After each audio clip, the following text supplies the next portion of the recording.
Blanco y negro. Blancos y negros, Muy efectivamente. Así que si les gusta, se meten en Diderot Art, Galería Arte Online Latinoamericano. Excelente. Y, Diego Massi. Diego Massi. Uruguayo. Uruguayo, efectivamente.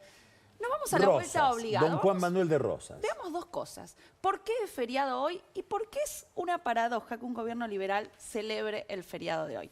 En primer lugar, hay que decir que este es un feriado muy nuevo. Es un feriado que en el siglo XX no existía. Se instaura en el 2010 en el gobierno de Cristina Fernández de Kirchner como Día de la Soberanía Nacional.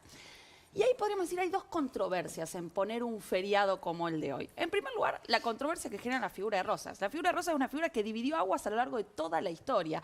Rosas generó, podríamos decir, la primer grieta entre las historiografías y dos tradiciones historiográficas. La tradición liberal, que va a decir el gobierno de Rosas es un gobierno autoritario y pone énfasis en qué cosa. En la persecución que hizo Rosas a los opositores, en las listas únicas, en la censura a la prensa, las censuras a las libertades.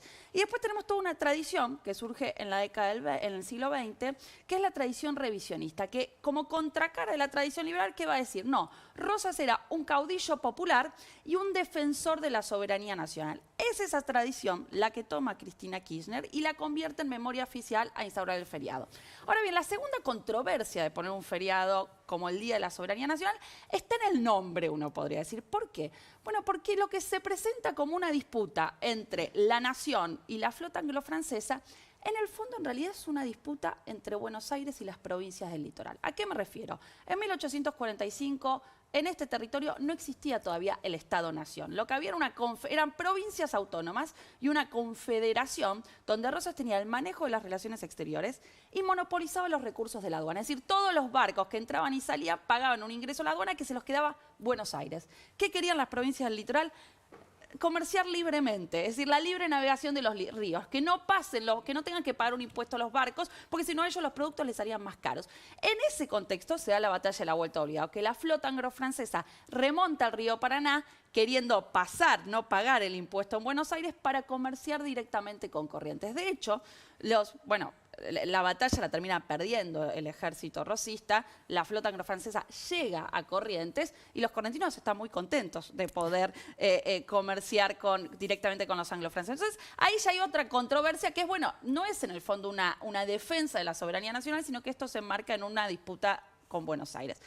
Ahora vamos a la paradoja de que un gobierno liberal celebre a Rosas. En primer lugar, uno podría decir, bueno, Rosas es un personaje de la tradición liberal, es decir, se lo conoce o la tradición liberal lo muestra a todos aquellos que Milei admira, ¿no? Mitre, por ejemplo. Lo muestran a Rosas como ¿quién? Como una persona que recortó las libertades públicas y las libertades individuales. Además, la caída de Rosas fue lo que permitió la Constitución del 53 que tanto admira Milei. Es decir, mientras Rosas fue gobernador, hacía lo posible para que no se sancione una Constitución porque no quería repartir los recursos de la aduana. Entonces, recién la caída de Rosas es lo que permitió esa Constitución que Milei reivindica. Pero por otro lado, uno podría preguntarse, bueno, si Milei dio varias batallas culturales en lo que va del año en distintos feriados.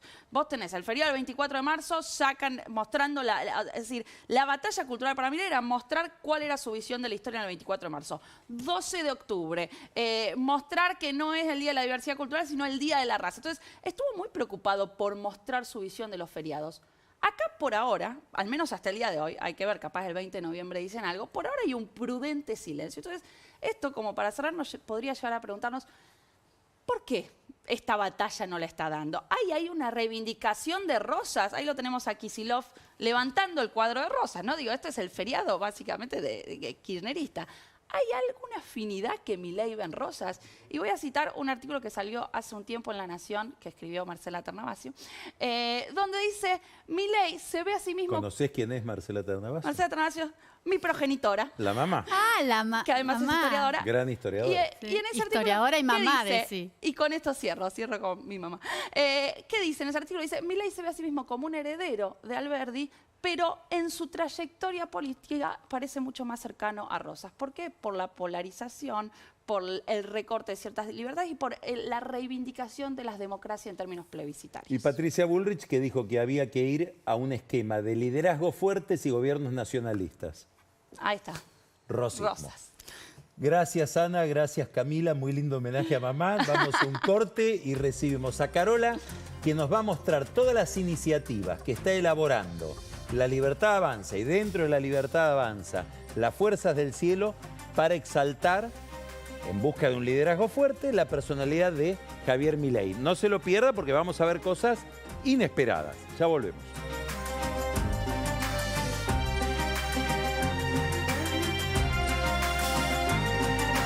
Entra en lanación.com. El valor de entender lo que pasa. Para todos tus días, con estas y otras propiedades especialmente formuladas para vos, te presentamos un nuevo suplemento.